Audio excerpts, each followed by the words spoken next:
Well, okay. Welcome to the Opperman Report.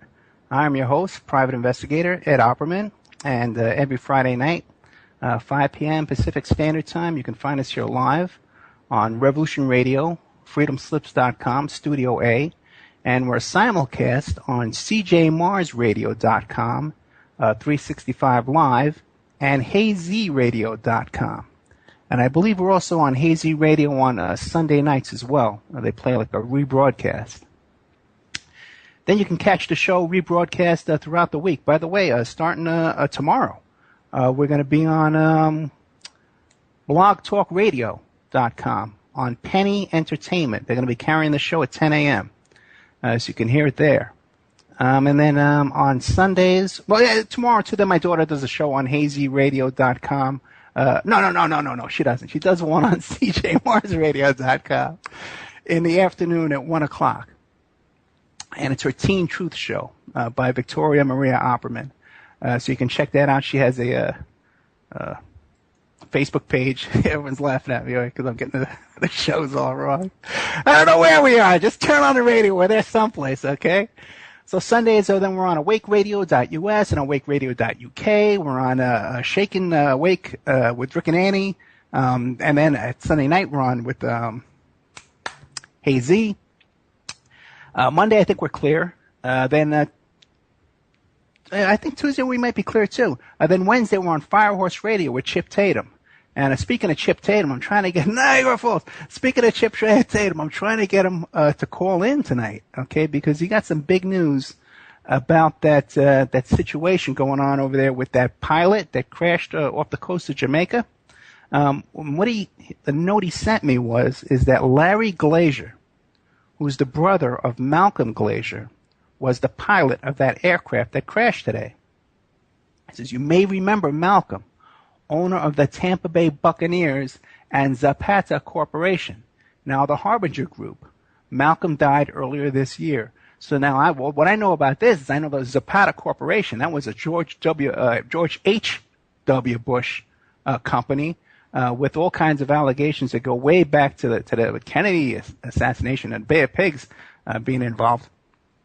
So this is really, really interesting stuff. I tried to get Chip to come on to give us some inside information on this.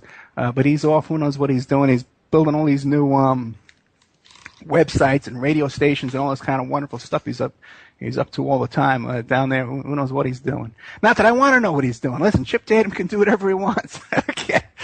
I got no problem with Chip. Go do it. You might know the history of Chip Tatum. He's former CIA hitman. He was involved with Iran-Contra and all that kind of stuff. He got a pardon from George Bush.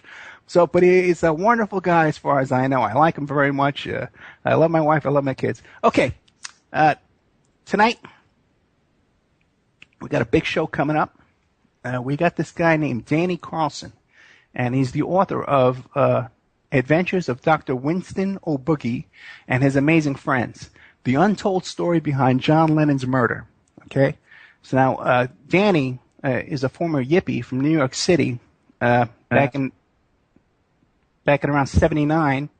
And he has information that John Lennon was actually going to perform at one of the Yippie smoke-ins. He was invited to perform. So I want to get some more details from Danny. He's going to be a little bit late, okay? Last thing we heard from Danny was he was going out for a ride with Chip Tatum, and we haven't heard from Danny since. But I'm sure he's fine. I'm sure we're going to hear from him. And what happened was we had a little scheduling mix-up with Danny Carlson. And he's going to be calling in probably in the next 15 minutes, half hour, around then. And then we'll get started with our interview with Danny Carlson, who's the author of Adventures of Dr. Winston O'Boogie and His Amazing Friends, the untold story behind John Lennon's murder.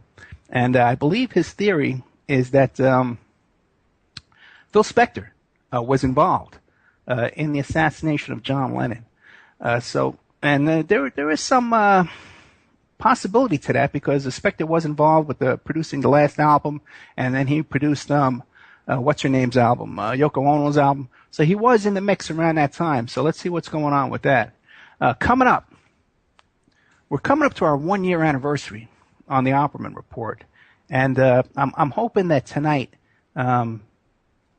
if we do an after show, after the after show, I'll have a little opportunity. I want to make a little statement and a little, I guess a little statement, you know, it's kind of like a mission statement and a plan for the next year of what we want to do with the show and things that are going on behind the scenes. We have coming up, we got Ward Churchill. You might be familiar with Ward Churchill. He was that Colorado college professor, and he had some allegations about 9/11 back in September 11th happened. He had some his own theories, and he caught a lot of flack about that. But he's written about 20 books about the Baader-Meinhof gang and the Red Army faction, and about COINTELPRO. And he's a good guy, has a lot of good information, and we're lucky to get him. These are really high-caliber guests. He's a friend of Cynthia McKinney and Cindy Sheehan, and so we're lucky to get him. We got Bobby Seale coming up from the Black Panther Party for Self-Defense, the original Black Panther founder, Bobby Seale. And he's going to be coming on the next few weeks. We got Dave McGowan coming back. Trying to figure out exactly what the topic will be, but it's a very good chance that it's going to be another West Memphis 3 show, and that we'll also have Dave McGowan on there adding in his 2 cents as well. We're lucky to get Dave, and as you know, his career has taken off like a wildfire, you know, going on Caravan to Midnight, and just huge demand. You know, we had him pretty much before anybody did. Last week we had John Potash, okay? A fascinating guy and a really encouraging guy. I know a lot of people enjoyed last week's show because I got a lot of emails about it, a lot of commentaries about it. I got a ton of views on YouTube. Now you can catch his show from last week. What his show was about the Tupac Shakur murder, and about how there was so much FBI and COINTELPRO around that murder, the assassination of Tupac Shakur. And what I found fascinating was I had no idea the involvement of Tupac Shakur with Black Panther Party royalty. You know, like the Geronimo Pratt. And his stepfather was Dr. Matula Shakur, who was convicted doing 60 years right now because of that kind of a trumped-up connection to that botched Brinks robbery back in 1981. It was involved with the ex-Weather Underground members. And I believe some guys from the Republic of New Africa back on the East Coast. So you can find that show. The show is up on the Opperman Report YouTube channel, the John Potash show by Tupac Shakur. And it's also up on the Spreaker.com channel. Very soon we're going to be on iHeartRadio, too, coming up very, very shortly. Now, the after show from last week is not up yet, okay? And that's just basically because, you know, it's just a lot of work getting all these shows together and edited properly and getting them to the right people and getting all that organized. I don't know if you're aware of this, but my setup in my studio, you know, we just had that big studio fund where we bought this really great microphone and this really great mixer and all this stuff, but we're unable to use it. Right now I'm back on the $15 headset that we had when we started this show, okay, way back a year ago on Thursday mornings, because for the life of me, I cannot get this stuff to work properly, and it's just driving me crazy. But ultimately, we're going to get it all going. Okay, well, might as well get some advertising information out of there, right? The show is brought to you by Pacific West Bamboo, 503-839-8126. You can find Pacific West Bamboo up on Facebook. Everybody knows Pacific West Bamboo is Amanda, who's a huge supporter of this show. And Pacific West Bamboo is your #1 source for timber construction, craft-grade bamboo poles, plants, products. They specialize in eco-friendly, reclaimed wood products for the home and garden. They're located in Portland, Oregon, and they're servicing the Northwest for over 10 years. They can be reached at 503-839-8126. They can and do ship nationwide. Another guy we got here is Mike Gray from InfinityHomePlans.com. Then check out Infinity Home Plans and Design Services, your resource for 3D and 2D draftsman services. They offer a multitude of products, including stock home plans, 2D digital drawing sets, 3D models, renderings, and more. emailrevealer.com. Hey, do you think that your email, someone's reading your email? You think it might be hacked and someone's sneaking into your email account and reading your emails? Let's say you got an ex-boyfriend or an ex-girlfriend that somehow figured out your password and they're logging into your account and reading your emails. Emailrevealer.com. Okay, I personally invented a method to monitor your email account remotely. And I can tell you if there's somebody accessing your email account there and reading your secret emails. Boy, what a night we got going on here. One thing after another. Okay, let's unplug that. There we go. Okay, while we wait for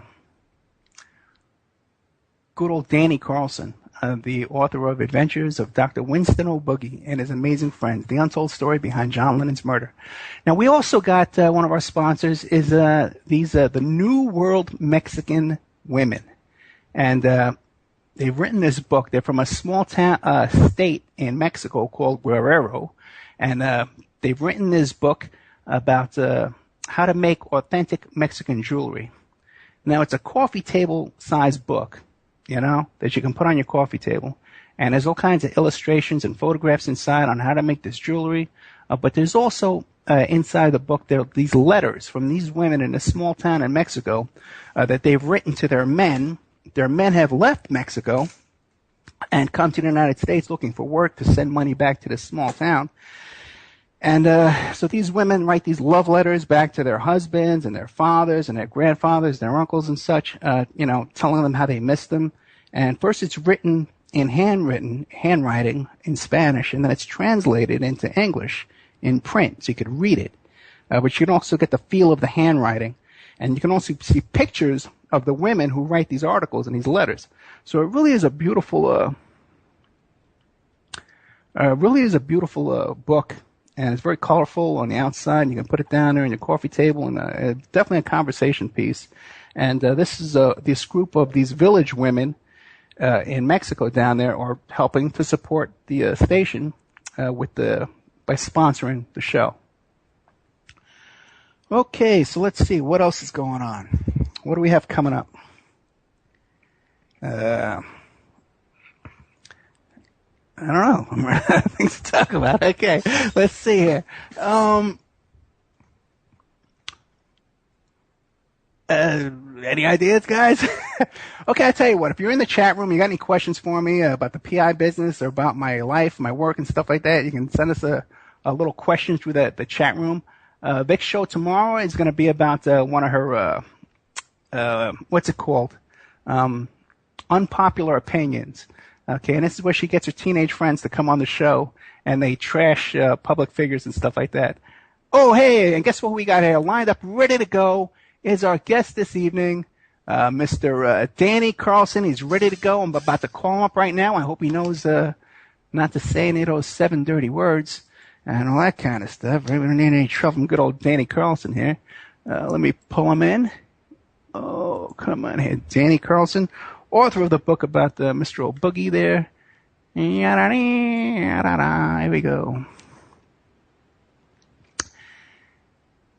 Danny Carlson, author of the book Adventures of Dr. Winston O'Boogie and His Amazing Friends. Hey, Danny, how are you? We're live on the air right now. Great. Hey, Ed. No, great, man. Thank you for joining us. Sure. So just a couple of things, because we didn't get a chance to talk too much off the air. You know, we got to abide by the 7 dirty words. You know, we can't, no cursing or anything like that. We're on a little bit of FM radio, too, and no adult content. Okay, I'll try. Okay, great. Yeah, right. I know. Listen, I have a hard time each week myself. So the next break will be at the 1 hour point. We're going to have a nice long break. You got about 7 minutes to take care of what you got to do, and then we'll come back and finish up another hour after that. So, Danny, can you tell us about yourself, who you are, what you do for a living, and then we'll get into your whole John Lennon story. Okay, well, I recently wrote my book. It took over 6 years to write. You know, it's this story with John Lennon in it. I met him when I was a kid back in 1979. And I'm also a freelance graphic designer that I've been doing for the last 30 years. And that's pretty much it right there. Okay, very good. Let me ask you a question. How old are you? Just turned 50. 50. Okay, I'm 53. Okay. Okay, so I heard that you're also from New York? Yes, I am. I'm from Staten Island. I was also a yippie in New York. Right. I was the youngest yippie. Okay, great. Well, I can't wait to hear all of this. I'm fascinated by this whole story. So now, how does it start? How do you start? All right. Well, I was always wanted to be an artist, so I went to the High School of Art and Design in 1978, and I got into the whole hippie scene that was going on in the late 70s, and flash forward to 1979, the word was it was going to be a pot smoke in Washington Square Park. Okay. And they were going to give out free pot. And I was 15 years old, and it's like, free pot. What kid, 15 wouldn't want to get free pot? Yeah. So I went down to check it out, and I met John Lennon, and he was disguised. He used to wear a disguise in public, and he would wear a fake beard, and all the Beatles were there that day. First I met Danny Glover, and 1979. Washington Square Park was pretty dangerous. It was like an open air drug market, and it was a little shaky.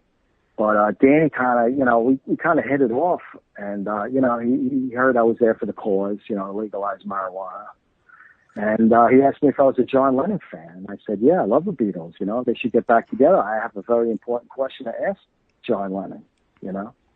So he pointed me in a direction. He says, well, there's Beatles here today, and they're supposed to perform.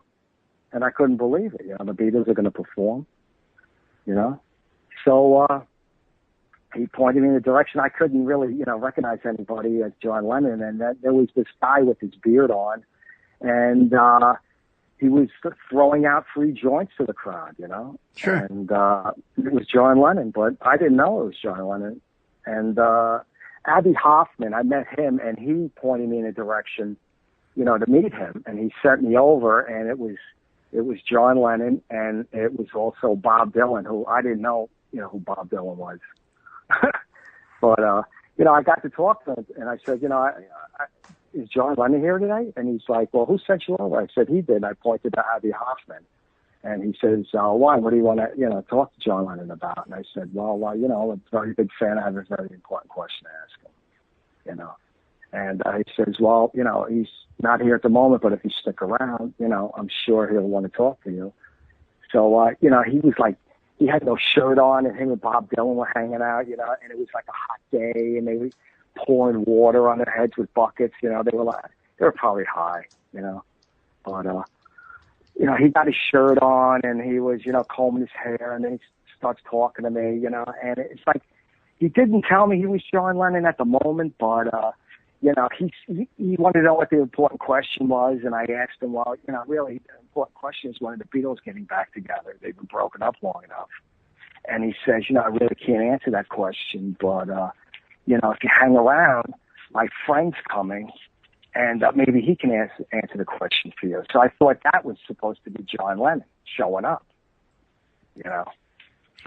But it wasn't. It was really Paul McCartney. And well, let me ask you this. Guys, Let's start off with this. You're saying this was 1979, right? Right, 1979. Because now Abbie Hoffman hadn't turned himself in yet. He was still on the ground. No, Abbie Hoffman was there, and he wasn't going under that alias. He was going at that one time. Barry Freed. He was going, right, he wasn't going under Barry Freed at that time. But he would call himself, he wasn't calling himself Abbie Hoffman. He was calling himself something else. But this is way before Abbie. This would be several years before Abbie Hoffman turned himself in. Yeah.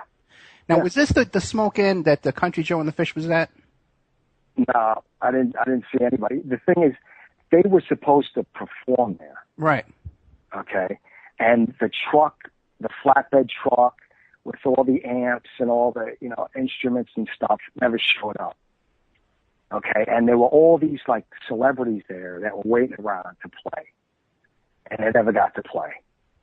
So it was like this big thing. It was making John Lennon look really bad. It's like he plans like this live album they were going to record, and the Beatles were supposed to reunite that day, and it didn't happen. And, you know, it was like this mysterious thing. How come the truck didn't show up? You know, what's going on?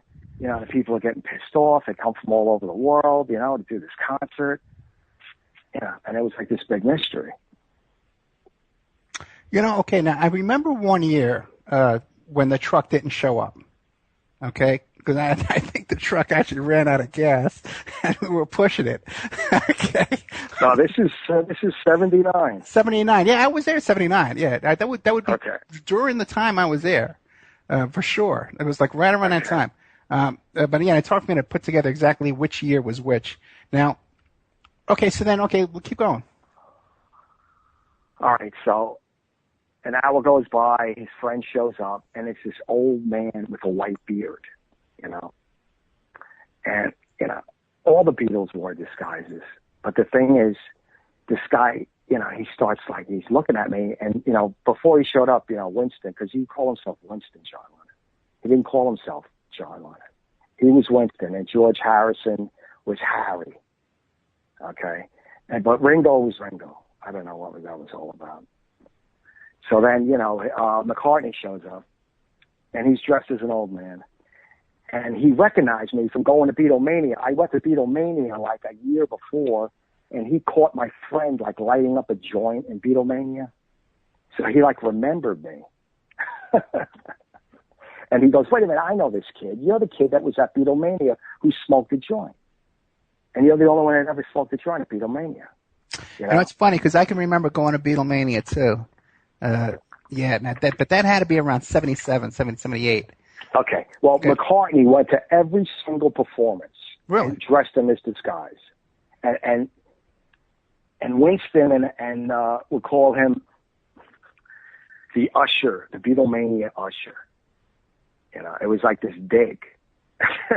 And he would say that, I mean, he was saying that day, you know, after they had this conversation, he said to McCartney, you know, he's like, well, did you do it as I asked you to do?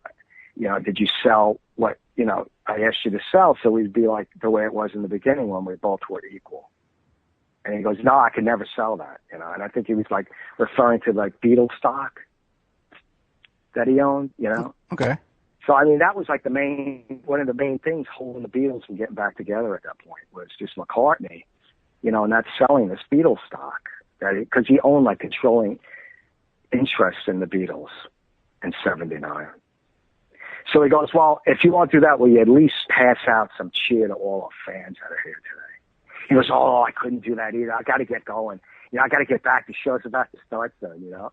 And he's like, Winston, yeah, wasn't there supposed to be a show here today? Where is everything, you know? And he's like, you know, I don't know. It's like a mystery. The truck never showed up, you know. But he goes, you know, before he goes, well, Winston, could you let me have a joint? I thought that was funny. He loves smoking pot, too. Okay. McCartney. So he split, you know, and like Harrison showed up, and Abby Hoffman was there, and, you know, Harrison's going, you know, why don't you stay, you know? I mean, he's like, you know, because where you're going, it's just going to end the way it always does. You know, it's always the same ending. And then he starts going, isn't it a pity? Isn't it a shame? You know, that's that song. Yeah. Which is like, you know, I think that's a song that's about McCartney. That was on that All Things Must Pass album. Are you familiar with that album? I'm familiar with the song, sure. Okay. Well, that's supposed to be a secret Beatles album. Did you know that? No, I didn't know that, no. Yeah, because John Lennon was like so involved with that album, he didn't even give himself credit on the album because he really wanted this to be Harrison's, you know, his, you know, like his outcoming as a musical genius and everything. And, you know, all the people that performed on that album, All Things Must Pass, were there that day that were going to perform. And then Phil Spector shows up. Okay. Okay, and, you know, he gets into it with Winston, and it's like, you know, Phil, where's the truck? Where you been? You know, I've been here for like 3 hours, 4 hours. You go, and Spector's like, oh, you know, I had this emergency in the studio. I couldn't make it, you know, and it's just like, you know, he's like, well, where's the truck? He goes, I have no idea where the truck is, you know, and he's like, well, I thought, you know, you were supposed to get this stuff together for me, Phil, you know, and he's like, well, you know, I really need to talk to you, Winston. I need you to, you know, we've been working together, you know, all this time, and, all things must pass now. They're calling this like a masterpiece in the music industry, So I think you can agree that you should sign a contract with me, finally sign a contract that you'll work exclusively with me. And that, once you sign the contract, we can get your live album today and, everything will get going. And, Yoko was there and, I didn't really recognize her, but, she was there passing out a pie with her sister. And, it was a great time. I had a great time that day. And, Winston would not sign any kind of agreement with Spector. Okay. So now, but you were just, you weren't involved with the Yippies at that point. You were just kind of just hanging out down in Washington Square Park at the Smoking. Right. I wasn't involved with the Yippies. Okay. A.J. Weberman showed up that day. Okay. When Spector was there. And Spector's like, what's he doing here? Let me I ask you didn't a know question. those guys had a history. In preparing this book, did you talk to anybody like AJ or Dana Beal or anybody from Ben Maisel? Yeah, it's funny. I went down. Yeah. I went down. I spoke to Aaron. And Okay. I spoke to him on the phone with AJ. And he doesn't recall anything. He doesn't want to really. Hey, so AJ said he didn't recall any of this. No, Aaron K. Aaron doesn't okay. want to talk about it. They all signed confidentiality agreements. I don't know if you were with the Yippies in 1980. Yeah. Well, there was a secret John Lennon concert that he gave it when he left the Yippies. He gave this concert, 6 Bleecker Street, and he performed like all these acoustic songs. And he wouldn't sing any Beatles songs, but he sang a bunch of songs, and they were all up there, And he recorded that, but he couldn't use it because there was too much clapping and screaming, and the doorbell kept ringing, But they know, they signed confidentiality agreements that they couldn't, talk about this stuff. John and Yoko, they have confidential, and I didn't have to sign one because Winston always wanted me to write a book about it. And there was this thing, I didn't know it was John Lennon until it was really too late. Okay, well, but then let's get back. Now, the smoking's over, right? No, it's still going on. Okay, go ahead. Let me finish what's going on. Okay, this is some important stuff because at the smoking, Spector's going, well, weren't you supposed to perform today? And he's going, yeah. He goes, well, it's not too late. Why don't you guys perform right now? And he's going, well, Phil, there's no, the gear's not here. There's no equipment. He's like, well, why don't you just perform some songs with some, acoustic guitar and stuff, And then he set up this thing where he asked me if I could sing, and I said, yeah, I used to sing in the choir as a kid, And he's like, well, I know what John likes, I was like, who's John? He's like, oh, well, you want to sing? Do you know any Beatles songs? I was like, yeah, I know all the Beatles songs. He's like, well, you know what? Why don't I get these 3 performers? And he borrows these guitars from these 3 performers. And it gets John and George and me to sing like 3 Beatles songs together. Okay. And it was like, I Want to Hold Your Hand. And, what is it? On the stage? Help. No, right under the arch. Okay. So, and then he's acting like, well, you perform now, And he was like impressed with my singing, So then then he wants to sign me as his musical act. And this whole thing starts going on with Spector, that day. That he wants to sign me and he'll be in contact. But, it was like, I was more into hanging out with Winston, So I was hanging out with Winston that day for a while, And then the Yippies split. They went and did like the separate parade where they marched from the arch to like up Fifth Avenue, Central Park. Right. Yeah. They split, and I'm hanging out with Winston talking under the arch for like an hour, and he sent like all the musicians, and said he was going to pay all of them for showing up, and there was like this rivalry going on with him, and then George was like, he had the guy from ELO there, the guy who formed the Traveling Wilburys, George kept trying to get him to record with the Beatles. And Winston didn't want this guy, involved at all. The guy from ELO, what's his name? I can't remember at the moment. Sorry. So anyway, he was there, and there was a lot of things going on, and there was a lot of talking. It's all covered in the book. Okay. And he wanted to go around the corner and visit Buddy Holly's apartment, which is right around the corner from Washington Square, and he sent some yippies there. And they found out, his widow moved out years ago. She wasn't there anymore. Yeah, he was really into Buddy Holly. And he told me he just covered a couple of his songs on his latest album, Rock and Roll, that he did with Spector. But there was this thing with Spector, like Harrison didn't want anything to do with him. The Beatles didn't like Spector involved with their music at all. Winston liked Spector, but Spector was always bad-mouthing Winston behind his back, and there was like this thing going on with Spector, just all the time. Believe me, he's the nicest guy in the world. If you ever met Phil Spector, he can be the nicest guy in the world, but there's just something in him that he just he changes, man. The guy is he's certified bipolar, Yeah, I would agree with that. Well, let me ask a question. Okay, so now then, the smoking day is over. Okay. I'm totally stoned, I got poison with an angel dust joint, I'm passing out. I'm under the arch, and Yoko and John are splitting, everybody's splitting. So he tells Phil, Phil, you got to throw this kid in the cab, get him home, because I'm 15 years old, I'm passing out on the street. Okay, where were you living? Really bad. I was living at my parents' house in Woodside. Woodside, Queens. So yeah.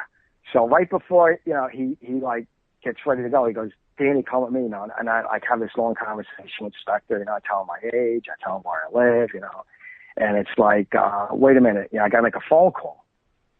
So he calls up, someone, and it's at Roulette Records. He's calling up Morris Levy, and he's thanking him for not having a truck sent. So it's Spector totally ambushed Winston, and that's why there's no, Beatles reunion in '79, because they were all there.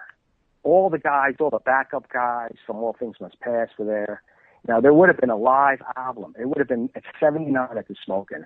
They would have reformed and done some songs. But Spector, he blew it for everybody, man. So he's thanking Morris Levy on the phone, and telling me when he hangs up not to say anything. And I was like, well, did I get the job? Can I perform with the Beatles and this and that? And he's like, look, kid, I don't know what to tell you. I don't know what to tell you. I'll be in touch. So he throws me in a cab, and I get in the cab, and I pass out, and I wake up in my parents' house. And that was the '79 Smokin'. Let me ask you a question before we get into all of that, okay? All right. What is your theory about Paul being swapped out for a different Paul? Like Winston said, he wishes it was true, but it wasn't. Okay. Because there was a point those guys were wrestling and everything, but, they were getting back together. In 1980, they were getting back together. Well, let me ask you this. They rented another apartment. Now, in '79, at that Smokin', right? Right. Because, Dana Beal was running the Yippies back in those days. Dana Beal, right. He was there. Okay. I've seen Dana recently at the Yippie Museum. I'm sure he would be there.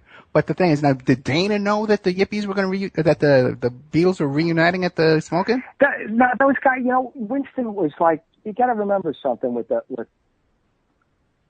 Winston and the Yippies, okay? AJ worked for Winston. I mean, he's never come out publicly and admitted that he's worked with Winston till 1980, okay?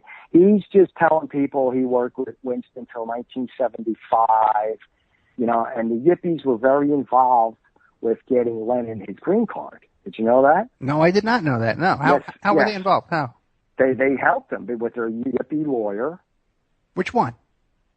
The guy, Kunstler. Okay. Kunstler helped him get his papers, and they were all there. They all went to court with him and everything, and, they were the only ones there to help him when he needed help in the country, and Winston never forgot that with these guys. These guys, they all worked for Winston. Winston was their leader after Abbie Hoffman, Okay, so then you go back to Queens, you go back to your parents' house. What was your next connection then with the Yippies? Well, okay, so I go back to high school, and about 4 weeks later, a friend of mine says, he was selling pot, and he said he had this great connection to buy pot, and he's going, you want to go meet my friend? I could use a partner. And I was like, he's telling me he could get pot for cost and this and that. And I was like, yeah, sure, I'll go with you, And the thing was, it was AJ asking everybody if they saw this blonde kid that went to art and design, because Winston wanted to meet me again. Because he really liked talking to me. Okay. He liked the stuff we talked. And so I went back up there that night, with, and we took another guy with us, with Rob and Ray. And Winston was up there with AJ. And they were up there talking, and I think with a guy from High Times was there too. What's his name? The guy from High Times. The founder of High Times, you know what I'm talking about? Tom Facade? Tom Facade, yeah. Okay, Facade. Wasn't he dead by then? Wait, he had to be dead by 7 He was never really dead. Did you know the story? He faked his death. He faked his Come death? on, man. Look, this is the true story. If these guys really want to know what happened to Winston, this is what has to happen. This is the true story. Tom Facade faked his death. AJ did it. They both faked his death. It's in the book. He didn't like the way his obituary was written. He didn't like how he was supposed to die with a white pearl-handled revolver. It's all funny and everything. I mean, he was so paranoid that the FBI was constantly following him, that he faked his death. So I don't know if he's dead today. I mean, this is 30 years ago, but 30 years ago, Tom was still alive. Okay. I don't know about today, but I know 30 years ago, he was alive and he was hanging out with Winston every Friday night. We would all hang out every Friday night at 6 Bleecker Street. Well, now 6 Bleecker Street I'm unfamiliar with. I'm familiar with 9 Bleecker Street and also 10 Bleecker Street. Okay. 6 Bleecker Street is right across the street, and this was on the second floor of 6 Bleecker Street. And it was AJ's office. Okay, that might have been 6. Okay, I know AJ had an upstairs office. Okay. Right, that was AJ's 6th floor. That was really Winston's office, but AJ was living there. He was living there with his wife and family at the time, and, that's where we would hang out every Friday night with Tom and me and Winston and AJ, and we would have our weekly rap sessions, and, remember, Winston was married, and he was like a house husband. But hold on again. Because after the smoke-in, some friends of yours from Queens said, hey, we can get cheap pot over there in Manhattan. Let's go down there and see. So who were you in touch with? It was who were you in touch with? AJ. He was signing me up with AJ's.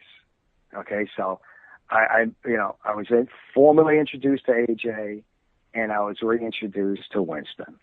Okay. And we had we were buying pot, and we were hanging out talking with Winston again. And, Winston, they had this game they were playing that night, to guess who Winston really was. Because, I mean, he wore this great disguise, with this fake beard. And no one knew it was him. He would wear these, shoe lifts in his boots and stuff. And you would never know it was really him. But it was him. It was John Lennon, man. It was great hanging out with him. He was a lot of fun. Okay. And it's in the book. Now, wait. Now, you said in your book about the book, in your press release for the book, that you had a whole bunch of FBI documents. That you, how did you get those? Okay. I don't know if you've ever heard about John Lennon's FBI photos, but I discovered that the FBI has hundreds of his photos. Okay. And I spoke with the woman at the FBI and the Department of Justice, and she told me there was hundreds of them, and she said she'd pick out a couple of them for me. I says, no, wait a minute, I'd like to get all of them, And she's like, oh, well, okay, let me get them together, and we'll be in touch. And they misplaced them. And you know what? I sued the Department of Justice in federal court in Manhattan, and no one would help me. Under Freedom of Information Act laws, I couldn't get anybody to help me. I looked for if there's any lawyers out there that could help me reopen this case to get the John Lennon FBI photos, I will reopen the case, but I could not do it on my own. It was too overwhelming to become a lawyer and to be an author. And, hold the job, and I just couldn't do it all. Okay, so you were never able to actually get any FBI documents under Freedom of Information Act. No, what I did get was this. I got them to release. What I discovered was that the Department of Justice lied to several California judges that all the John Lennon FBI files were released, and they weren't released. They still have more. And they won't release my FBI file. None of the autopsy records or anything from the assassination. All that stuff is sealed. Well, I can understand that. I wouldn't want to see photos of Winston dead. I mean, I read the one guy's book, the Felton guy. Yeah. It made me cry. I mean, it's upsetting stuff, man. Fenton wrestler. Right. I read part of it. When he's describing how he was shot and the blood. I mean, I cried, man, when I read that. It's upsetting. But no, they have his surveillance photos. They have photos of him under surveillance that they refuse to release. Yeah, I'm sure they do. And they lied that they had, that they released all the photos.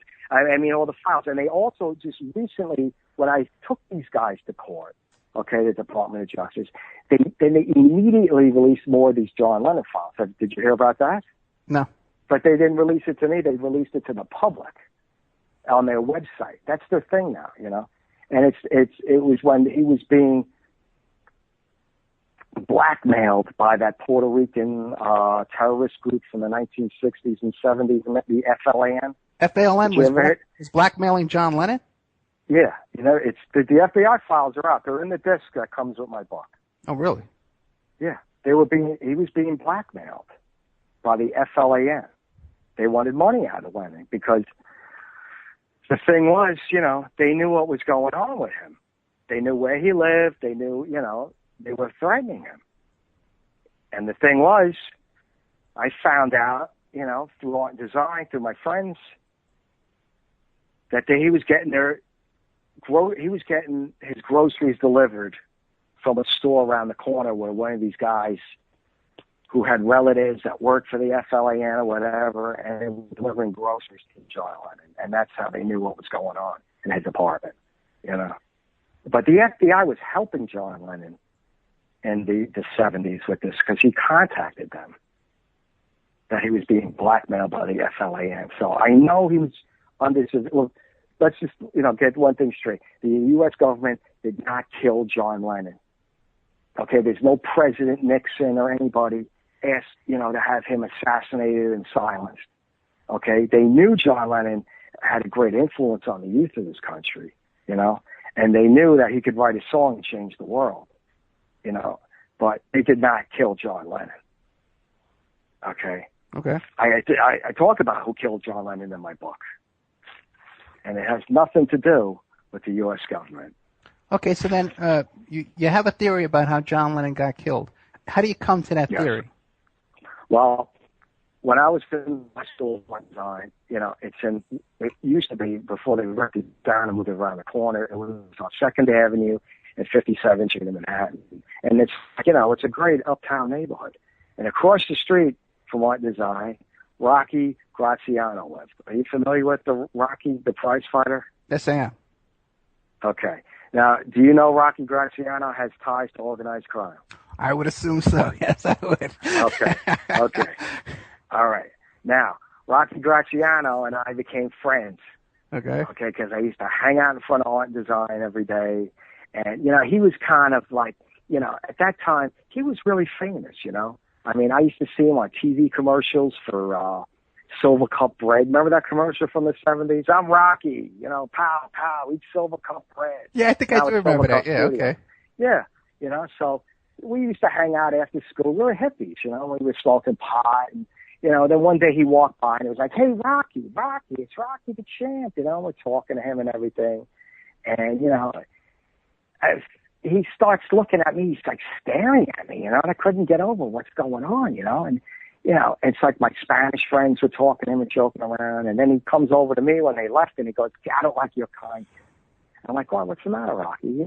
He's like, do you know how many kids I killed that looked like you in the war?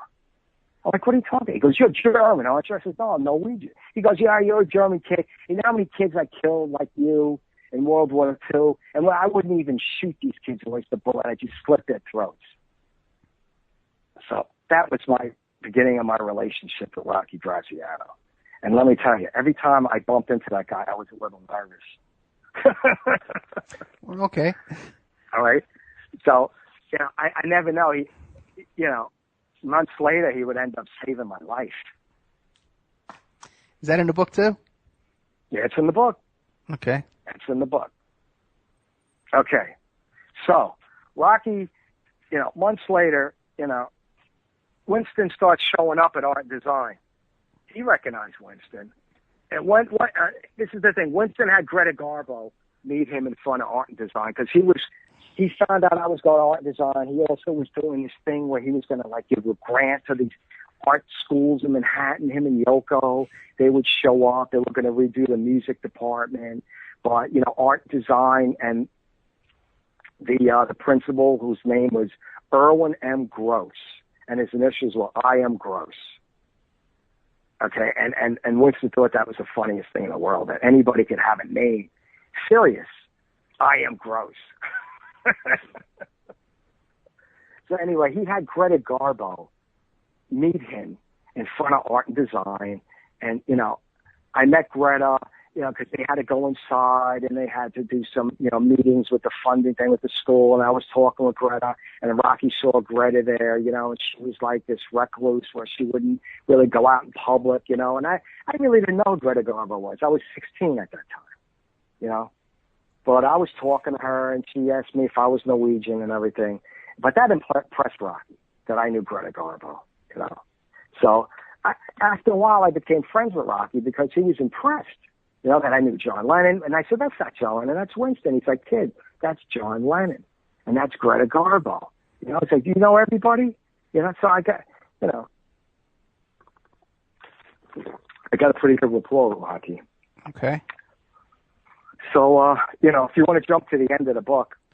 Well, not all the way to the end. I'm all right. Well, let me ask you a question. Now, because now you said you were actually living at Yippee headquarters. Did you ever live there? No, I never lived there. Never actually lived there. Okay, but you were coming and going. Now, this is around the same time I was coming and going from there. Okay. Right. I was at 6 Bleecker. I wasn't. Winston wasn't hanging out with all the Yippies. Okay. Winston was hanging out with the Yippie leaders. I know. Were you ever in Abby Hoffman's office at 6 Bleecker? No, see, because Abby Hoffman was underground in those years. He didn't come out, I believe it was until 82. Nah, he was around. No, I got to tell you, man. Okay. No. He was around when Winston's farewell concert. He was in 1980. That was it. That's the last time I saw him. But before, Winston was killed and stuff.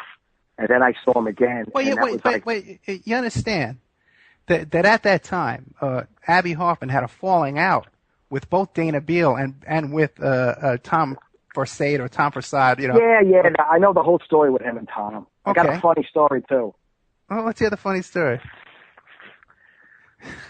Okay, Tom Forsythe one day, announces he had a death in the family. This is in the book, And, he's telling everybody he had a death in the family, and, he's not in the mood to really, he's not in a good mood and everything, and, Winston's waiting for Tom, and, anyway, I don't know if you knew this, but AJ and Tom Forsythe kind of had this, they were always trying to outdo each other in front of Winston, who was the smarter one, and, there was this rivalry going on. Well, I come to find out that Tom Forsythe's parrot died, and oh man, they just, it was the funniest thing in the world, he's calling his parrot his family member, so, they really gave him a good ribbon about his parrot dying. So he wanted me to come over to his apartment. He lived in some basement apartment. I don't know. I didn't get to go, but Abby Hoffman jumped at the chance to go to Tom's apartment and bury his parrot for him. So it kind of made up at that point. I know the fight was about this book, Abby's book, Steal This Book, and Tom did the editing on it for him. Okay. And he didn't want to pay him for it and everything. No, well, they worked all that out. I would go along with that, but the thing is, too, You got to understand that the day Abby Hoffman turned himself in, okay, I was. Wait, let me ask you a question. Do you remember who was the Yippie spokesman, the spokesperson? Because he was also from Queens. The day Abby Hoffman turned himself in from that coke case. See, I wouldn't know that. You wouldn't know. Because I wasn't hanging out at the Yippie headquarters. Was it right across the street? I was hanging up at 6 Bleecker Street, Yeah. and after we split, do you remember Bleecker Street back then? Yeah, are you kidding me? There were like drunks and winos and I was one of them everywhere. Not, but believe me, these guys were like, it was really like crazy time. I mean, today it's like, it's like Park Avenue. No, right? I know the difference. Okay, it was a totally different period of time. For a 15, 16-year-old kid to go walking around there at night, you would walk as fast as you can past, all these winos and all, it just smelled like urine, and it was a crazy place. It was not a place for a young kid to hang out. I was 18. So. Listen, I'm only 3 years older than you. Okay. I was a teenager myself, but I was pretty well known down there. A lot of people knew me, and I think I knew pretty much everybody was going on there down to myself at the time. Yeah, this whole thing that with Winston was a secretive thing, man. Winston. If you weren't invited to that farewell concert, Okay, then what is your theory then about the death of John Lennon? It was an arranged death. Okay. And they have the patsy in jail.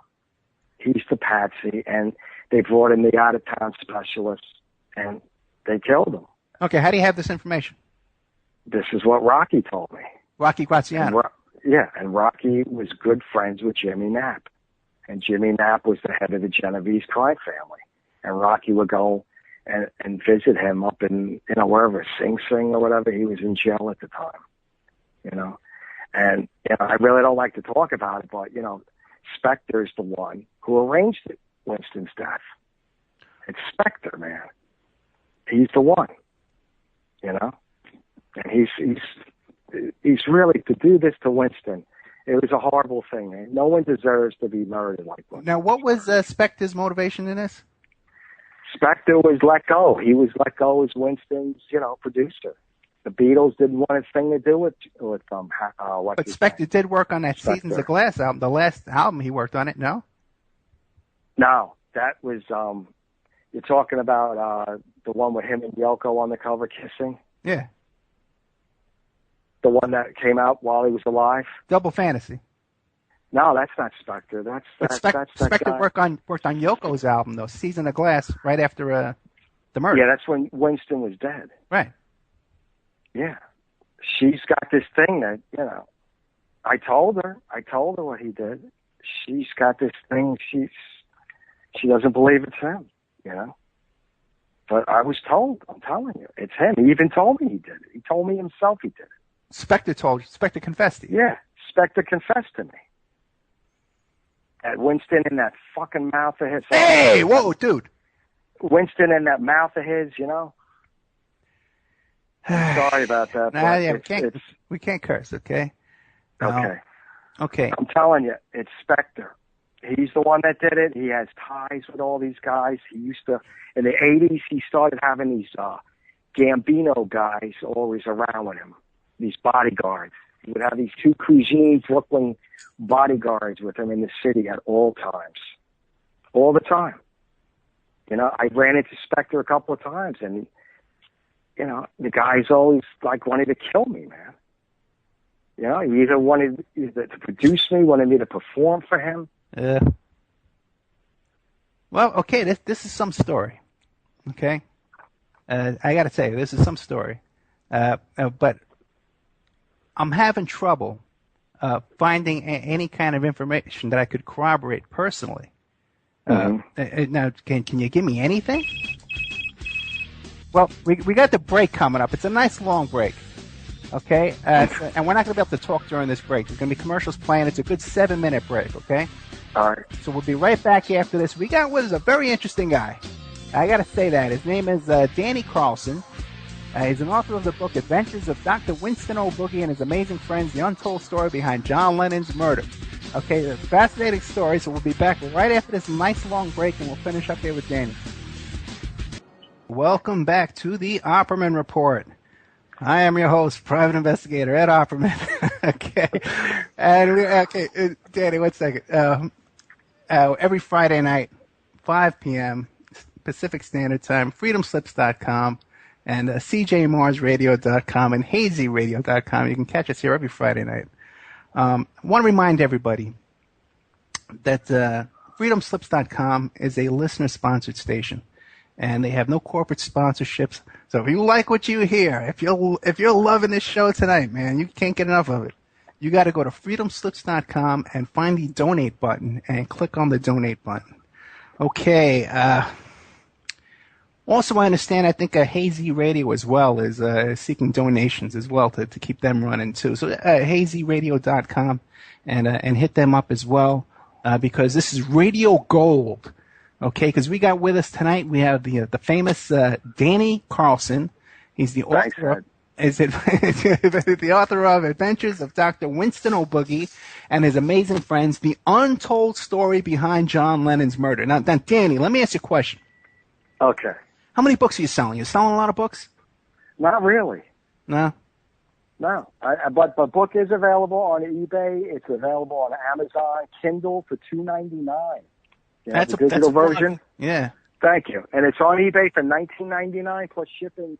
And it's a 750-page book, and you get the companion CD with over 10,000 FBI files on it of Winston and his famous friends. And I also have Rocky Graziano's FBI files. I was the first one to get those from the FBI. Well, wait a second, because I asked you how did you get Lennon's FBI files, and you said you couldn't get them. No. I got Rocky Graziano's FBI files. Okay. I got John Lennon's latest FBI files that they released. I couldn't get John Lennon's FBI photos, his surveillance photos. And I'm asking again if there's any lawyers out there that could help me reopen this case. I would, I could really use your help because there's no lawyers that would help me in New York City to sue the U.S. government to get these files. These guys are playing all kinds of games. These lawyers, they have a dream team of lawyers, the Department of Justice, and they know exactly what to do. They just misplace things and they get away with it.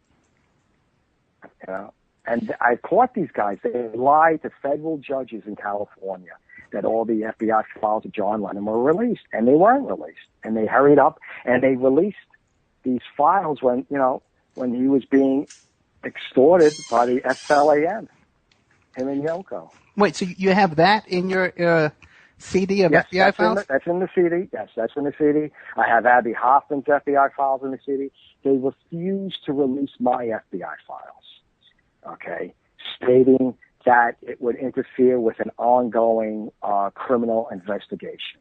You're asking... Yeah, go ahead. What? No, you think you might be under investigation? I've been followed by the FBI since I put this book out. Okay. Off and on. I mean, they've been right outside my apartment, that black car, when I come out, they want you to know you're being followed. I've been followed in Manhattan, I mean, it's just, they want me to know that I'm being followed. I'm asking for these files, and I offered, to help them, to prosecute the people that did this to John Lennon, and they told me to call they didn't want to get involved at all. They told me to call in, what? Who'd they tell you to call?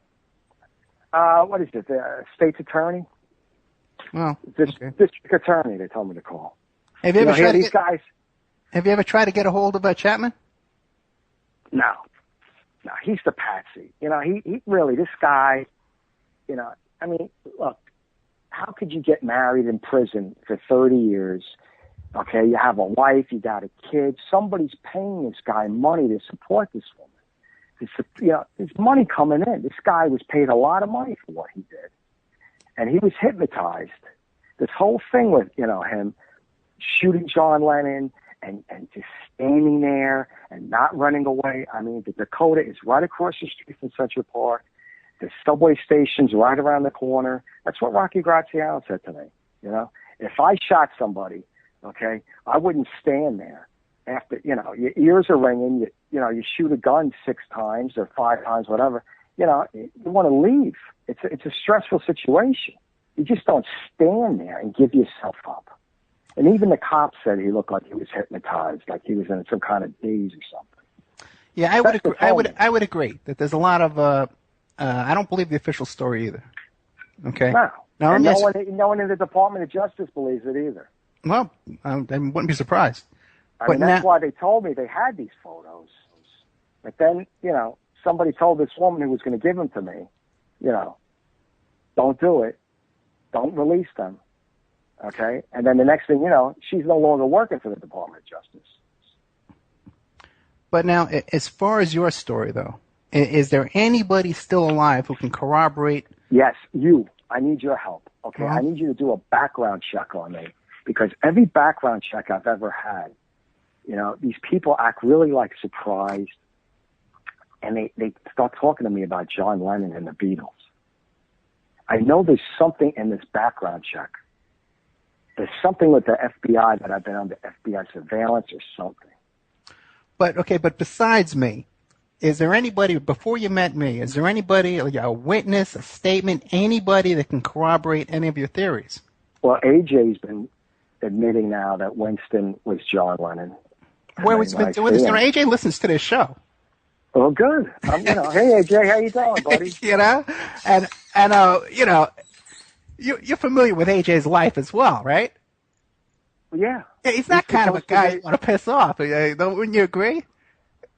He's a friend of mine. Okay, I know, but you want to know a funny story? I bumped into AJ on the anniversary of John Lennon's death on the 6 train. Okay. And it was just like the weirdest thing to bump into this guy on, Winston's death, the anniversary. And, he wanted to hang out that day, but I had to go to work. But, I told him about the book. I asked for his permission to write the book, if I could talk about stuff. He says, you go ahead. People know what I do, So there you go. I mean, it isn't like I'm pulling the rug out from under his feet or anything. I never do anything to damage AJ, and he knows that. Okay. But AJ comes out and he says he knows you? He knows me. But no, he came out and admitted that Winston was John Lennon. He finally admitted it. All these years, there was this thing with Winston. He was so worried that I was a 15-year-old kid. I was hanging out. I was smoking pot around him. He was worried I was going to get arrested. I was going to get in trouble. And I was going to come out and say, I think this guy's John Lennon and da-da-da-da. And the whole history of the Beatles with hypnosis. Yeah. Well, one day, Winston brought his hypnotizer guy up there.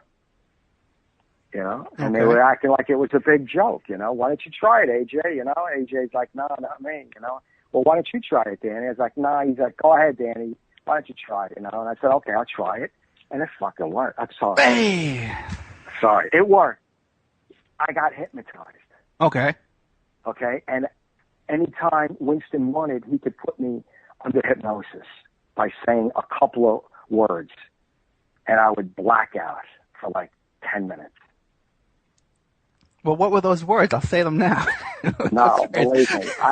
It doesn't work anymore. That doesn't work anymore? It's worn off. Okay. It's worn off. All right. So, but the thing is, the bottom line is that you have this story and this theory, but there's really no corroboration for it, right? There's no one else. Well, you can do a background check. There's my FBI file. Well, I could do a lot of background checks, but I've never done a background check where anything would turn up about FBI surveillance or Beatles connections. I can't see how that would come up in a background check. I don't know, because it happened before. I had these background checks getting jobs. Well, yeah. Who did what kind of job? Graphic designer. And they did a background check on you, and this kind of stuff turned up? Sure. Yeah, find out, yeah. I can't see how that and I would have stuff like my agent's daughter. My agent would tell me, oh, my daughter loves the Beatles. And, she's also a performer. And, and then it was like, it would always, be like these things people were asking me about John Lennon. When they do a background check on me. That's why maybe you could find out what that's all about. There's something in my background that I don't know, man. Well, I'd like to take a look at your CD with all these FBI files. I'd like to take a look at that. Okay. I have my own theories about the Lennon assassination myself. I've done quite a few shows on them. But I got to tell you, as a firsthand participant with the Yippies around that time, I was a pretty well-known guy down there, and like, did you know a guy named Fred Got Better? No. Because he was from Queens also, and it would just seem that if you were down there, that Fred would know, that whole Queens connection, stuff like that. Fred, I wasn't hanging out like at the Yippee Times or I know. Well, Fred was up at AJ's I was place. hanging out at Six Bleecker. Yeah, if that's AJ's I was place. Only, Fred was up there all the time. It's always like Mario. Well, he wasn't hanging out with AJ. He wasn't hanging out with AJ. Yeah, I think I knew everybody who was hanging out up at AJ's on Friday nights. It was a lot of fun, believe me. Confracade was a lot of fun. So was Winston. Yeah, see, now that's the thing too, because I can't believe that anybody at that time, because I know that I never met Tom Forsyth, okay, because that was before I showed up, but they had renamed Studio 10, the Tom Forsyth multimedia, multimedia facility, whatever, and I know everyone there was really personally upset and heartbroken over the death of Tom, at High Times. No, at Yippie headquarters. In 1980? Yeah. Dude, he was there. He was at all the smoking. Yeah, see, I'm telling you, like, I can tell you. In 79, he was there at Winston at the smoking. Well, so was, what's the guy? The Pope Smokes Dope. He was there. He was a lot of fun. Okay, the Pope. Mickey? No, the Pope Smokes Dope. Who performs that? He was also... David Peel. Yeah, David Peel. Okay. He was performing there in 79. Yeah, well, But then, were you at the 1980 smoking? I was at every smoking down at those. Now, you got to remember the 1980 smoking. Go ahead. Let's do it. Okay. This was like a media frenzy. Winston and Yoko and they had this gigantic, they were doing this like television crew showed up from every single TV station. And they were showing how the youth supported the legalization of marijuana. Okay. And they had all the kids get together and go inside of the fountains near the arch at Washington Square Park. And then it's like at 12 o'clock, they had everybody starting to light up. And then the next thing you know, every TV crew came running out, filming everybody. And all the kids went nuts. They didn't want to be filmed. They're like, oh, my parents are going to see me on the 6 o'clock news. And, and I didn't care. Go with my friends. Everybody's leaving. Do you remember that? No, I do not. But listen, a lot of things happened that I don't remember every single incident. Talking to you brings back a lot of memories of these smoke-ins. A lot of people that I've spoken to about the book that I went to high school with, nobody really remembers stuff, and it just takes time. The mind is tricky. Right. I can remember certain big events. Like I can remember, the time that Dana was speaking on the stage, and that guy came running up and punched him in the mouth, and he was bleeding from the mouth the rest of his speech. I don't remember that. Yeah. I don't really remember. Yeah, I can remember. I didn't really have that much interaction with Dana because he wasn't hanging out with AJ and Winston and me with Tom. All right. Well, no, I can guarantee it. Dana wasn't hanging out with Tom because I know that Dana was very upset about Tom's death. Look, these guys, I'm not ruffling any feathers or nothing, but I was researching the book. Yeah. And, with the dates and everything, and I looked up, try to find anything. Yeah. On Tom, for facade or facade on anything out there, and there's nothing. I remember I had a lot of conversations with him, and he was a lot of fun. And I don't know where he is today, if he's still alive or not, but they came up with that whole thing with High Times, and he sold High Times to Winston. Do you know that? No. Yes, under the guise of a trust. So High Times today is still owned by Yoko under a trust. So they won't even admit that, but that's what happened. Tom was so scared that the FBI was going to shut him down. Because how do you know that though? I was there when they were talking about it. Okay. Now, did you ever think maybe that the people who you thought were Tom Forsyth and John Lennon and stuff like that. You know, you were a kid, you were getting high. That maybe they were pulling a joke on you. Now, believe me, it really was John Lennon because of all the stuff he told me. And then years later, I start hearing, doing research on the book. It was him. I mean, I met John Lennon's sister. He wanted to fix me up with her. And then there was a story. He introduced me to Mick Jagger. Now there was something in your bio there too about how you were the youngest John Lennon fan or something like that, the biggest fan, or you were voted something. He had a contest. Right. There was only like 4 people in the contest, but he had this contest for a while. About who would be the biggest John Lennon fan, and the thing was he made me. I was the winner. Because I always wanted the Beatles to get back together. But he had this thing where, he wanted to turn the tables on whoever won the contest, like how you would treat a fan, You would just like turn the tables and totally make it, like you bring them into your family, Okay.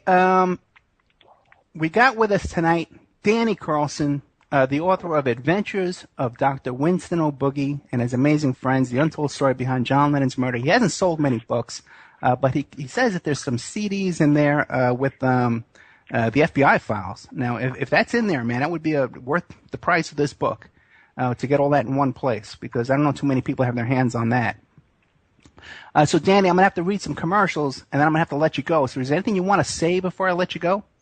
I just hope that, there's somebody out there that's going to further investigate John Lennon's death and, bring these guys to justice who did this to my great friend Winston that I missed terribly. And that I'm also writing the screenplay as we speak. So I hope to bring this to the silver screen because, that's the greatest, the communicator out there today is this great screen. And I think it's a tale that should be told. And it was great talking with you, Ed. And you know what, man? It was good talking to you, too. You brought back a lot of good memories, of my childhood. I think I was around the same age as you. I was 18 years old when I first – not even. I was younger than that, too. I was about 16 when I started going down to the smokings. Yeah. Sure. Around 77, 78, 79, those kind of years. And right around that time, right. Yeah, and I can remember, marching. Sometimes it would be raining, and with the smoke in. And, it brought back a lot of memories for me, and I thank you for that. Okay, my friend? Okay, my friend. It's great talking to you. Have a good night. Oh, peace out. Peace out, man. Okay, so here we are at the Opperman Report. I'm your host, Private Investigator Ed Opperman. Okay, and I love you all, guys. Listen, everybody in this audience, I can't thank you enough for your patience and your tolerance, okay? I'm going to read some ads, okay? And then what I'll do is, to finish up the show, I'm going to tell you my first-hand experience with the Yippies and with Mark David Chapman, actually, down there, and with some of these names we mentioned tonight. And I think my version of events may differ a bit from Danny Carlson, the author of Adventures of Dr. Winston O'Boogie and His Amazing Friends, The Untold Story Behind John Lennon's Murder. It's available on Amazon. I got the link up on my blog. Everyone should turn on the recorders. This may turn into the lost episode. You may never hear about this episode again. This episode of the Opperman Report may disappear from all records out there. Okay. Hey, Pacific West Bamboo. Okay, everybody knows Amanda with Pacific West Bamboo. 503-839-8126. Amanda, we love you over here. On planet Earth, Pacific West Bamboo, your number one source for timber construction and craft-grade bamboo poles, plants, and products. They specialize in eco-friendly reclaimed wood products for the home garden located in Portland, Oregon. And they service in the Northwest for over 10 years. They can be reached at 503-839-8126. And they can and do ship nationwide. You want to get a hold of me. By the way, if you want to get a hold of me and complain, okay, I would understand. The email to contact me is oppermanreport@gmail.com, okay? And that's the best way to get a hold of me, rather than Facebook or people searching and finding my private emails and finding my business emails. If it's show-related information you want to talk about, it's oppermanreport@gmail.com. Thank you. InfinityHomeplans.com. Mike Gray's a great guy. I love him. Okay, and you can check out Infinity Home Plans and Design Services, your resource for 3D, 2D draftsman services. They offer a multitude of products, including stock home plans, 2D digital drawing sets, 3D models, renderings, and more. Don't forget my daughter's show, Victoria Maria Opperman, is Teen Truth. It's going to be live tomorrow. Not live, it'll be on tomorrow, podcast. CJMarsRadio.com at 1 p.m. Pacific Standard Time. Emailrevealer.com. Hey, you need a background check? You need a background check on somebody, man?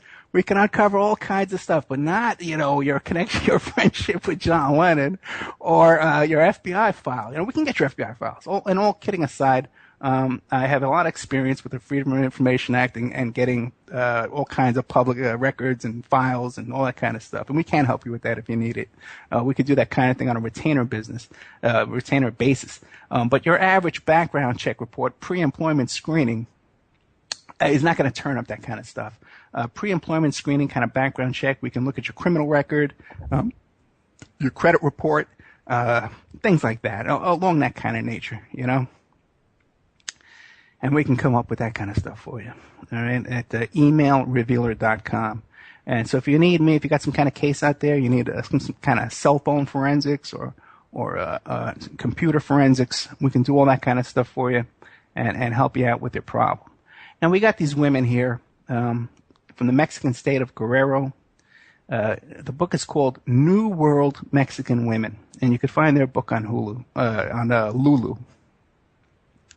I'm sorry, guys. I'm a little frazzled tonight. Okay, I'm just a little bit frazzled. But the New World Mexican Women, these are lovely women with their beautiful book, and they're supporting the show, and I believe we need to support them back.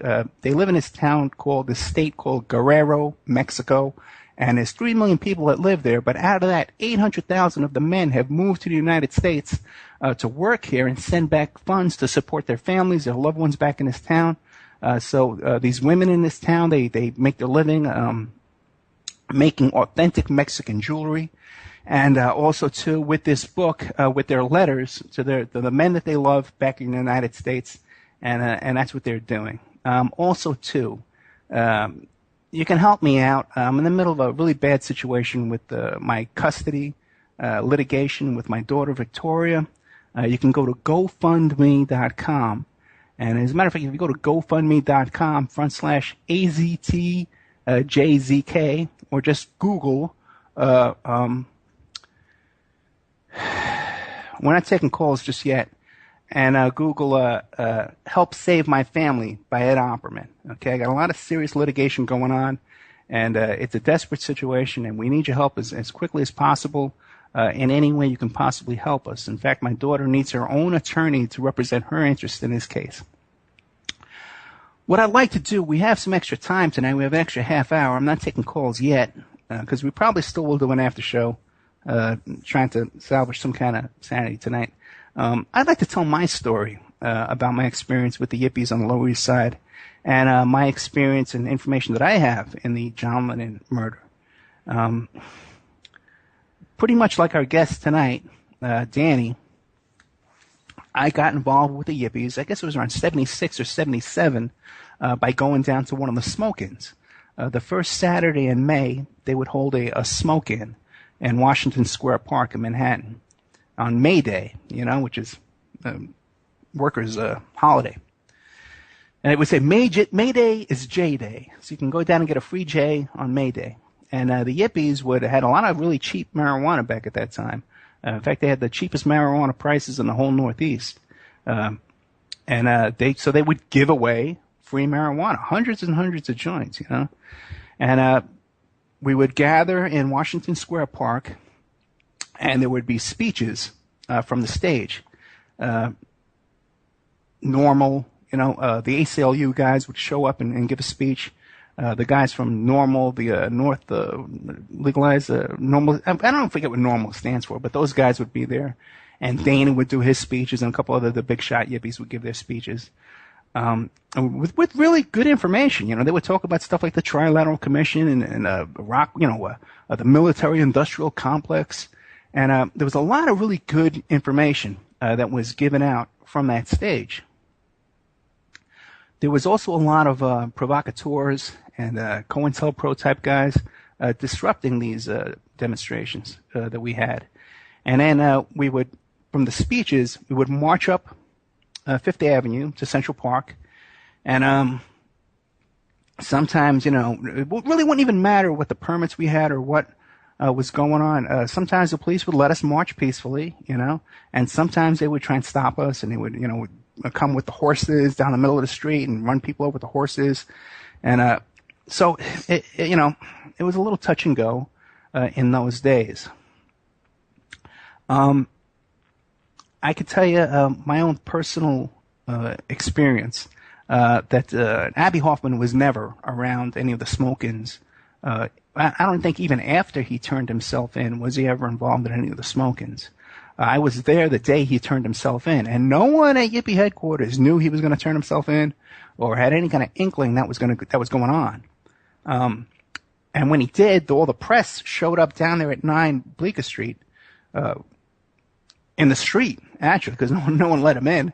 And they were just a bunch of cameras out there, and they were asking questions and interviewing anybody they could about, hey, what do you know about Abbie Hoffman? What was that? And no one knew that Abbie Hoffman was turning himself in.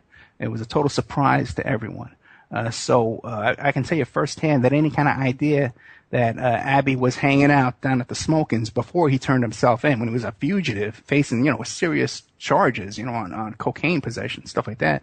I find that very incredible. Okay, so there's that. Tom Forssad, I'm pretty sure I'm pronouncing the name correctly as well. Maybe not, but Tom Forssad, as far as I know, did die. It was a self-inflicted gunshot wound to his head in a locked room. The room was locked from the inside, and that ownership of the High Times magazine went to his wife or girlfriend in that situation.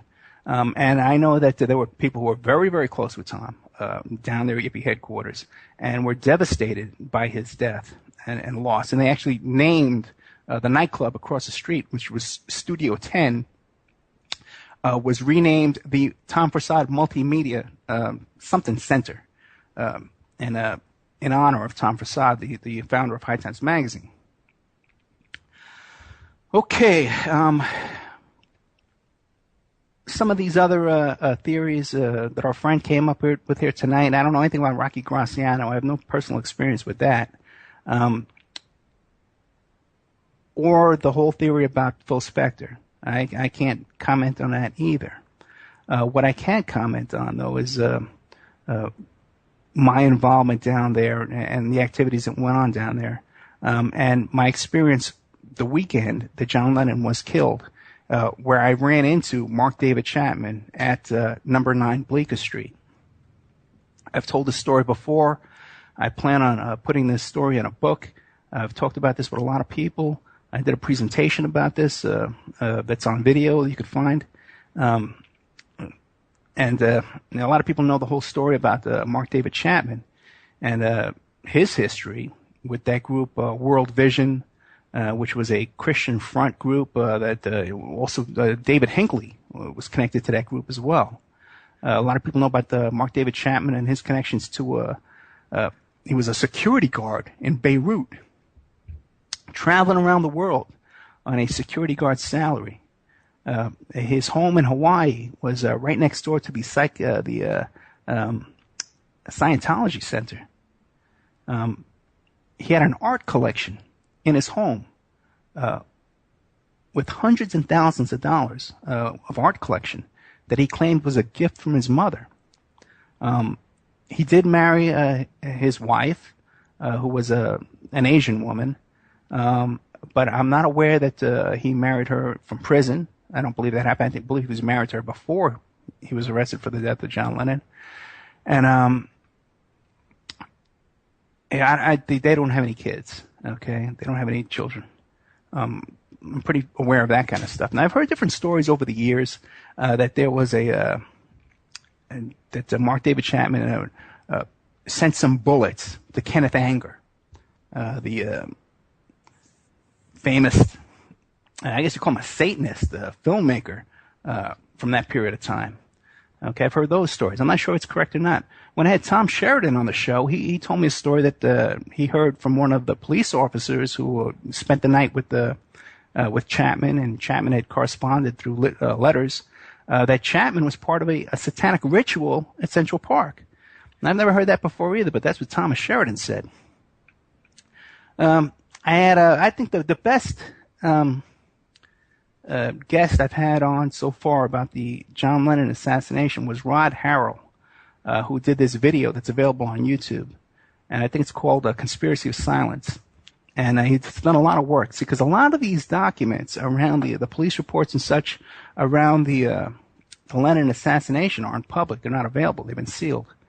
And what he actually did was he took all the news footage and he played it over and over again. He counted the bullet holes in the walls, and he got different kinds of reports and media reports and stuff about the different number of bullet wounds in John Lennon and his coat and stuff like that. And he counted it all up.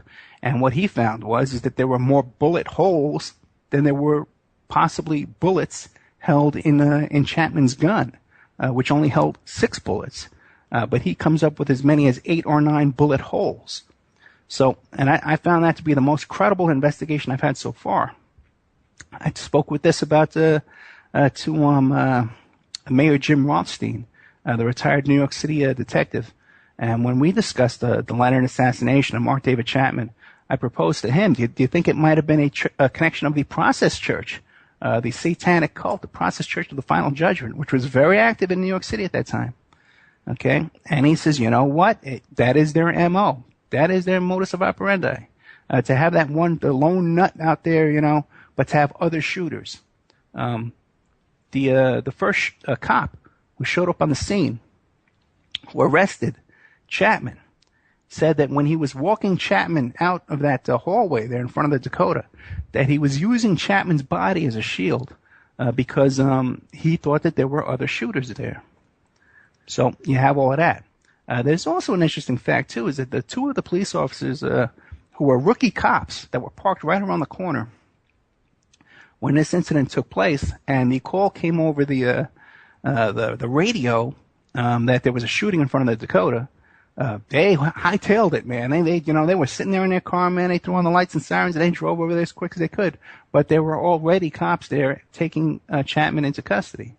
Another interesting fact that happened that night was that they didn't wait for an ambulance. They took Lennon and they threw him in the back of a police car and drove him over to the hospital. Another interesting fact is that Yoko Ono swore in the hospital. She didn't believe he was dead. She was having a fit. She didn't believe he was dead. So there's all this kind of stuff. There's a lot of unusual circumstances around there. A lot of people make a big deal of Jose Padermo, who was the doorman out in front of the Dakota. There's another Jose Padermo who was part of the CIA Bay of Pigs invasion, and some people connect these two and say they're the same person.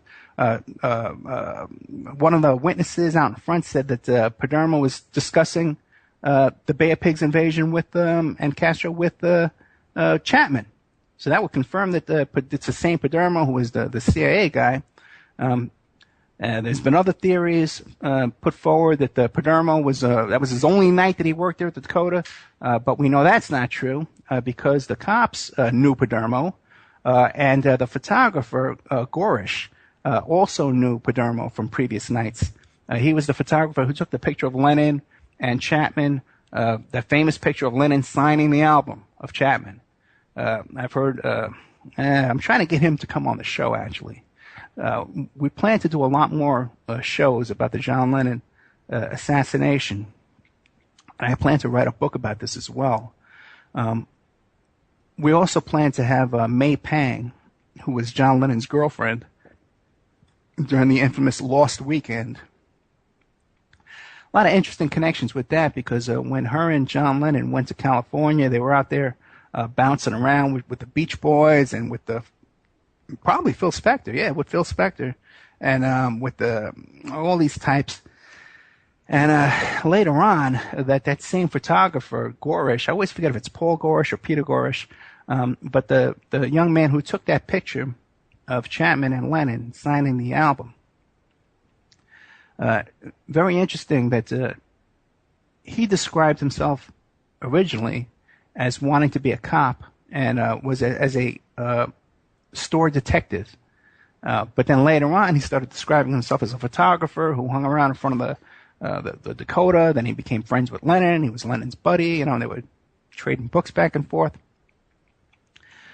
Then he says later on that his dream was always to become a New York City police officer, but after this, he became a photographer because he started getting all these offers to go and photograph these rock musicians. People like the Beach Boys were hiring me to come out and photograph them. So that's kind of an interesting connection, too. So that there's all these different things. I forget what I was going to say. I was getting into all that stuff with the whole...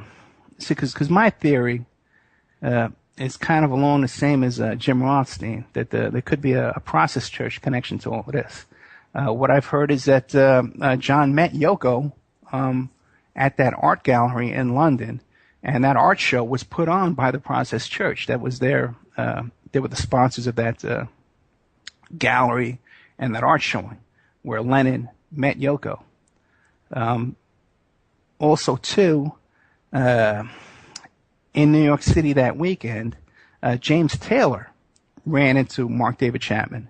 And he talks about this on video several times, that he was in the subway station around the 70s up there, and he ran into Mark David Chapman, and Chapman confronted him, pushed him up against the wall, and confronted him. Okay? Now, it's interesting that at the time, James Taylor, his manager, was the brother of Jennifer Asher, who was Paul McCartney's girlfriend at one time. And her brother, who was James Taylor's manager at the time, had connections to the Process Church as well. So, and then even more, you get into it a little deeper, you got the whole connection with the Yippies and High Times Magazine and Tom Forcade, and how a lot of people don't know this, but High Times Magazine at the time had a deal, an unheard of deal really, where they could print their magazines, and all their magazines were pre-purchased by Larry Flint's Hustler Publications. I think he was paying them $3 million a month, or he was buying 300,000 copies. Some huge deal he had with High Times where he would buy all their copies of their magazine and sell it for them. So there was no speculation on the part of Tom Forcade. He had a steady check coming in. As many as he could print out, he was selling to Larry Flint. Now, you say, well, okay, well, what's going on with that? Well, you got to look into the guest we had on, Steve Wick, the story about the Cotton Club murder, is that the hitman who killed Roy Radin, who was a member of the Process Church and who was accused of being involved in the Son of Sam murders in New York City, and there's that whole allegation that was all Process Church operation as well. The hitmen who killed Roy Radin were Larry Flint's bodyguards. So you have that there connection. Okay? Now, again, this guy Menster, who was one of the hitmen who killed Roy Radin, there's pictures of him in front of a what do you call it?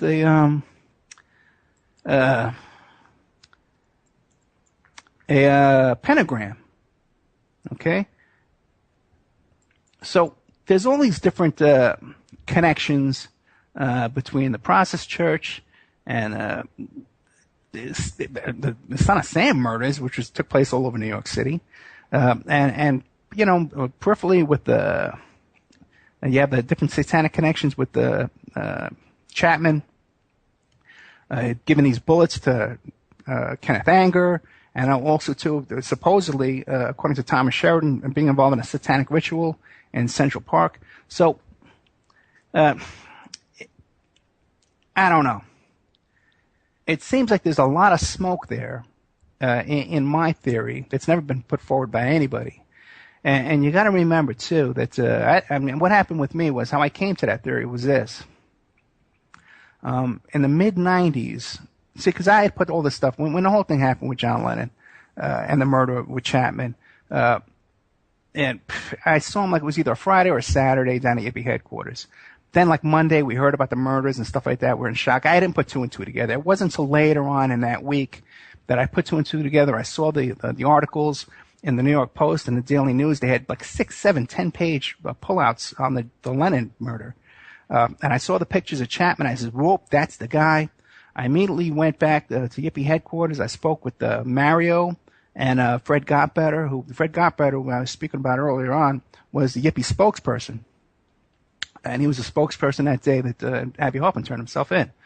So I spoke to them about it, first individually about this, and they told me, listen, man, we don't want to get involved in any of this. Just keep your mouth shut. Don't talk about it. And I said, okay. You know, I was a young kid. I was in high school. I was a senior in high school when this happened, and these guys were much older than me. So they were my seniors, you know, and then I kept my mouth shut. I did what I was told. And I kept my mouth shut about this for a long time. And it wasn't until, I guess, the mid-'90s where I said, you know what, I want to look into this, you know? So I went to the library, and I started pulling out all the books I could find. I was always a big guy at the library. I was always into going to the library and researching stuff.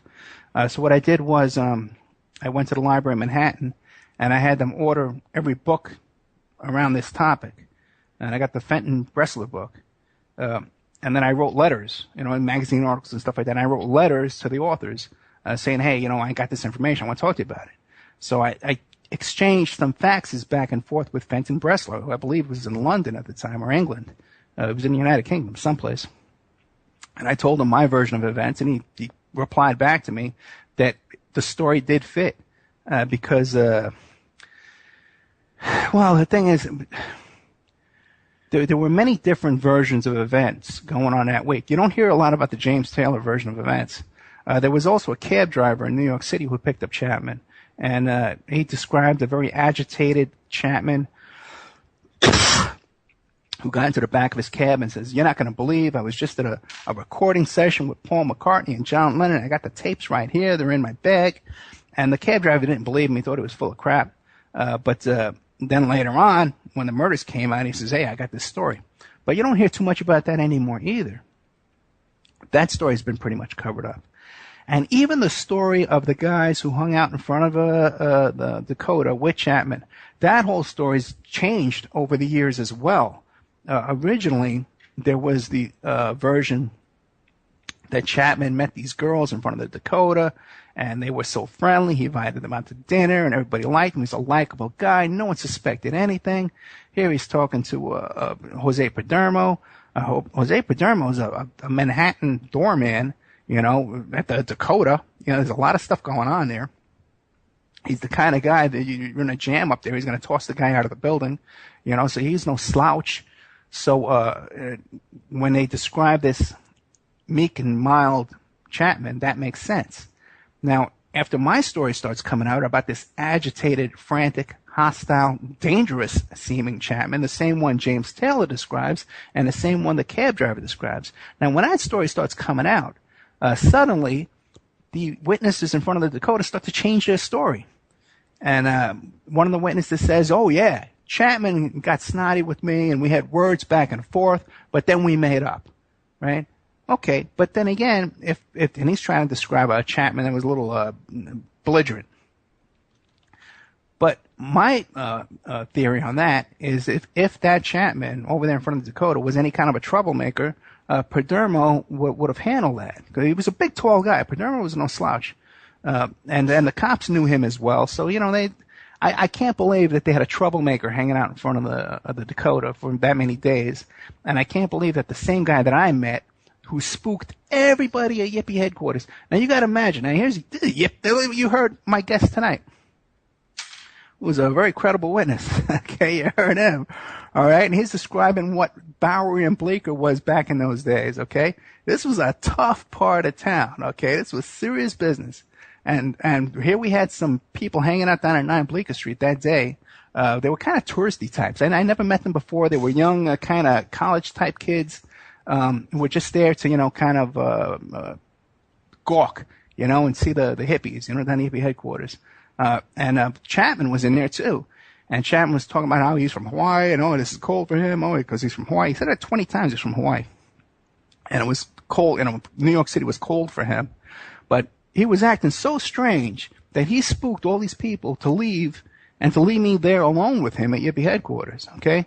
So now here's a guy whose behavior is so erratic and so aggressive and so confrontational that he's causing all these problems that everyone left, okay? So you're going to tell me that the same guy that I met that was up there at the Dakota acting like that in front of Jose Perdermo, and Jose Perdermo didn't kick him out? But I had to kick him out. I kicked him out of Yippee headquarters. And I'm not as big and tough as Jose Perdermo. I didn't go to the Bay of Pigs. So anyway, that's what I can add, my little bit here. I'm trying to piece together more and more information. I want to talk to May Pang about this. Hopefully my friend here, Mr. Danny, will send me, maybe Rocky Graciano will come back from the grave and give his version of events. Just want to point out, we do the best we can to get these guests on these shows, okay? You can't check everybody out. You can't check out their story from beginning to end. I like a little spontaneity. I like a little bit of freshness when they come on the show. But I'm not going to bring people on here that I can't endorse, and that I'm not going to let them get away with just coming on here and saying whatever they want without calling them on it, okay? And I think I did the best I could tonight. Under the circumstances. Now, tonight we're going to have a little bit of an after show. If you want to call in, you want to make fun of me, you want to tell me what a fool I am, Mike Gray was trying to call in before. You can call in at 702-605-4894, or you could Skype me at ed.opperman. What I'll do is I'll pull in Mr. Mike Gray and then let him humiliate me a little bit here tonight. Mike Gray is the guy from InfinityHomePlans.com. He's one of our sponsors, and he was all excited to talk about John Lennon tonight, and I'm sure he's going to have a lot of comments to make. Oh, by the way, we're going to be dropping at the hour. We'll be dropping Studio A, Revolution Radio, listener-sponsored station. If you want to support what you hear tonight, you can donate to Studio A, Revolution Radio, freedomslips.com. We're also going to be dropping Hazy Radio at the hour, but CJ Mars will be on live with us for an after show. We got about 5 minutes left. And good old Mike Gray is not answering his phone, but when he does, he'll be here to put in his 2 cents. Next week, we're either going to have Ward Churchill, we might have Dave McGowan coming up. We plan on doing we got the 1-year anniversary coming up, so we're going to be doing another West Memphis 3 show to get into all of those kind of details. It's just amazing. A year ago when I did that first show in the West Memphis 3, I wanted to get into the connections of Damien Eccles to his satanic background, to his background in witchcraft and vampirism, and everybody poo-pooed me. No one wanted to talk about it. Now it's mainstream. Okay, no one laughs about that stuff anymore. As a matter of fact, I just saw some pictures today, art drawn in prison. That Damien Eccles, a picture of Damien Eccles as a vampire that he autographed. Another prisoner drew that. Pictures that Damien Eccles drew in prison, holding a knife, threatening a little kid. Okay, you can find this on, you can Google it. You can find these pictures. Damien Eccles artwork. Okay, now 2 years ago, nobody wanted to talk about that. Nobody wanted to admit that stuff was true. And you could thank the hard work of our guests that we brought on this show to bring that information out and make it mainstream. That these characters who run these West Memphis 3 apologist groups can no longer deny and laugh it off that this Eccles, okay, is a self-admitted blood-drinking vampire type. Try a call again. There's a connection problem. Gotcha. Okay, we'll do that. I'm trying to bring in good old Mike Gray. We'll have an after show. If Christian is around and wants to call in, or Joshua, anybody want to Skype in questions about John Lennon assassination, you could Skype in at ed.opperman, or you could call in at the 702-605-4894, and we'll take your call. And call in during the show instead of calling in during the week. I got so many people calling in during the week and want to talk to me on these over Skype. So here you got a show. Hopefully we'll do an after show, and we can get into some of this stuff.